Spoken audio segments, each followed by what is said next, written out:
안녕하세요. 이상큐브입니다. 행군은 단일 지휘관의 지휘 통제 아래 동일한 도로를 사용해 단일 이동하는 일을 뜻합니다. 행군은 전부대원이 편제와 전투력을 유지하면서 움직이는 군사작전이기 때문에 대부분 40kg의 완전 군장을 합니다. 또한 이동거리는 보통 수십 킬로미터이며 목표 지점까지 일정 시간 안에 도착해야만 합니다. 이 때문에 먼 길을 빨리 걸어야 합니다. 행군 중 산을 타거나 강을 건너는 경우도 있습니다. 잠깐 쉬는 시간을 빼면 앞사람 군화만 바라보고 터벅터벅 걷는 게 행군입니다. 하지만 육군에 입대하면 제대할 때까지 죽어라 행군할 수밖에 없는 이유 중 하나는 차량이 부족해서입니다. 차량을 사서 굴리는 데는 예산이 필요합니다. 보병을 태우는 차량보다는 전차와 자주포, 헬기가 더 급하다고 육군은 판단했기 때문입니다. 그래서 아직도 육군 전체 병력의 65%가 알보병인 것이 현실입니다. 그러던 육군이 점점 변해가고 있습니다. 육군을 대표한다던 알보병을 버리겠다고도 합니다. 그렇다고 행군 훈련을 안 하겠다는 뜻은 아닙니다. 전장의 환경이 알보병만으로 더 이상 감당할 수 없도록 바뀌었기 때문에 이에 따라 육군도 변하겠다는 것입니다. 현재 육군은 마냥 걷기만 하는 알보병 구조에서 탈피해 미 육군과 같은 기동군을 지향하고 있습니다. 이를 위해 육군은 아미타이거 4.0을 계획하고 있으며 아미타이거 4.0 계획은 한국 육군이 다른 나라와 비교하여 뒤처져 있었던 기동화를 단숨에 따라잡으려는 계획입니다. 이를 위해 육군은 전력화하기 시작한 차륜형 장갑차와 소형 전술 차량을 대량으로 보급하고 있습니다. 현대로템은 지난해까지 K808과 K806 장갑차 280여 대를 군에 인도했습니다. 2023년까지 249대를 추가로 양산해 전력화할 계획입니다. 또한 사회적인 저출산으로 인한 육군의 병력 감소의 문제는 육군의 전투교류도 신속한 기동으로 변화하도록 만들었습니다. 현존하는 보병사단을 12개로 감축하는 대신 기존 보병연대를 모방해 차기 보병여단의 형태로 개편하겠다는 것도 이런 신속한 기동과 일맥상통한다고 볼 수 있습니다. 차기 보병여단은 3개의 보병대대로 이루어진 보병연대에 18대의 105mm 차륜형 자주포로 구성되는 포병대대와 보급 및 정비대대를 추가해 총 5개의 대대로 편성됩니다. 이들 중에서 3개의 보병대대는 모두 K808 장갑차와 K200A1 장갑차, 그리고 중형 전술 차량에 탑승해 기동하는 기계화 보병이 됩니다. 즉, 급격하게 이루어지는 병력 감소화에 대비해 부대 구조를 정예화하겠다는 것입니다.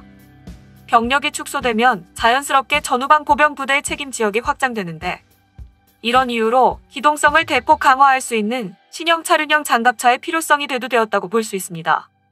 사실 우리 육군은 과거부터 차륜형 장갑차를 사용해왔습니다. 70년대 후반에 우리 군이 사용한 KM900과 KM901 장갑차는 이탈리아의 피아트사와 오토멜라라사가 개발한 피아트 CM6614 장륜 장갑차를 우리나라에서 면허 생산한 차량입니다. 이 장갑차는 내구성과 기동성은 좋았지만 문제는 바퀴가 사륜 차량이라서 차체 크기가 작았습니다. 이 때문에 무장이 빈약할 수밖에 없었고 수송 능력에서도 한계가 있었습니다. 하지만 차륜형 장갑차를 꾸준히 운용하면서 그 효용 가치를 높게 평가했고 이것을 바탕으로 오늘날의 신형 차륜형 장갑차를 본격적으로 배치하게 되었습니다. 차륜형 자동차의 가장 큰 장점은 승차감이 좋다는 것입니다. K808과 K806 장갑차는 노면의 중력이 차체나 탑승자에게 전달되지 않게 충격을 흡수하는 독립현가 장치가 장착돼 보병들의 피로도를 획기적으로 낮추었습니다.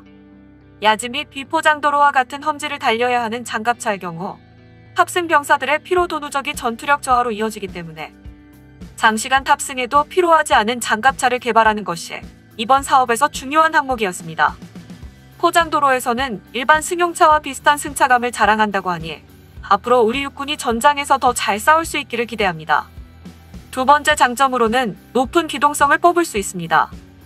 기동성을 높이기 위해서는 속도와 주행거리가 중요한데 K808과 K806은 420마력 디젤 엔진을 장착해 최고 시속 100km를 낼 수 있고 항속거리도 600km에 달해 신속하게 먼 거리를 주행할 수 있습니다.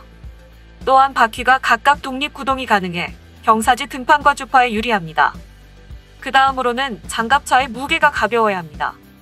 일반적으로 항공 수송이 가능한 최대 무게는 20톤인데 K21 궤도형 장갑차는 25톤이 넘는 반면에 K808은 20톤이고 K806은 16톤이기 때문에 항공기를 이용한 신속 전개 작전에서 매우 유리하다고 볼 수 있습니다. 세 번째 장점은 생산과 운영 효율성이 매우 높다는 것입니다. 제조사인 현대로템은 차륜형 장갑차는 일반 차량과 비슷한 점이 많기 때문에 자동차 생산 라인과 유사한 흐름 방식을 도입했습니다. 기존의 전차가 한 곳에서만 모든 조립이 완성되는 대체 생산 방식으로 만들어진 것과 비교하면 획기적인 변화라고 볼 수 있습니다. 흐름 방식을 채택함으로써 제조와 정비가 용이하고 생산비도 대폭 절감할 수 있게 되었습니다. 마지막으로 K808과 K806에는 병사들의 안전을 지키기 위한 다양한 기술이 탑재되어 있습니다. 중구경 철갑탄까지 막아내는 방어구조와 뼈대와 몸체가 하나로 이루어진 모노코크 구조를 채택하여 대인지뢰가 폭발해도 장비와 병력을 보호할 수 있습니다. 거기에 자동 소화 장치와 화생 방전에 대비하는 양압 장치, 그리고 냉난방 장치 등 생존에 필요한 여러 장치가 장착되어 있습니다.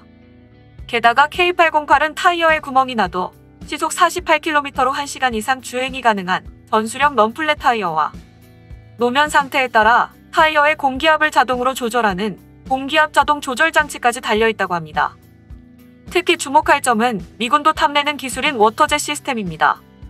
하천이 많은 우리나라의 지형적 특성을 고려해 수중 향용이 가능하도록 만들어진 이 시스템은 K808에만 장착되어 있습니다. 후방에 2개의 워터젯이 설치되어 보섭할 때 수상 기동성을 높였습니다. 여기에 방위사업청은 최근 군용 차륜형 지휘소 차량 개발을 완료했다고 25일 밝혔습니다. K808 장갑차를 기반으로 현대로템이 개발한 차량입니다.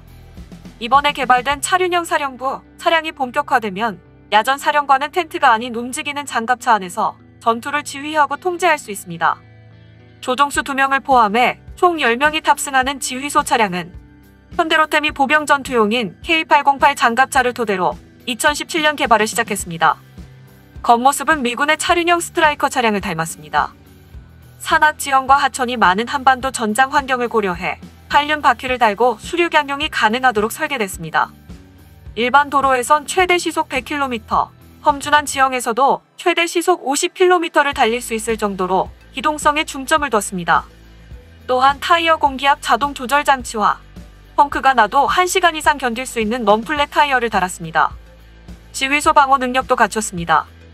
방탄력이 우수한 장갑판은 물론 화생방 공격 시 외부에 오염된 공기가 들어오지 못하도록 막는 양압 장치를 장착했습니다.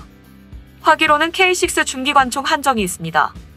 최근 육군은 기동성 강화에 초점을 두고 이런 차량들을 대거 도입하고 있습니다. 육군은 이외에도 한국형 험비로 불리는 기아의 K151 소형 전술 차량과 기존 2.5톤 수송 트럭을 대체하는 중형 전술 차량 등을 지속적으로 배치할 계획입니다. 점점 변화해가는 전장과 우리나라의 인구 감소에 따라 우리나라 육군도 점점 변화해가고 있으며 그 중심에는 아미타이거 4.0 계획이 있으며 이 계획의 핵심은 K808과 K806 장갑차가 될 것입니다. 이상 마치겠습니다. 시청해주셔서 고맙습니다. 이상튜브였습니다.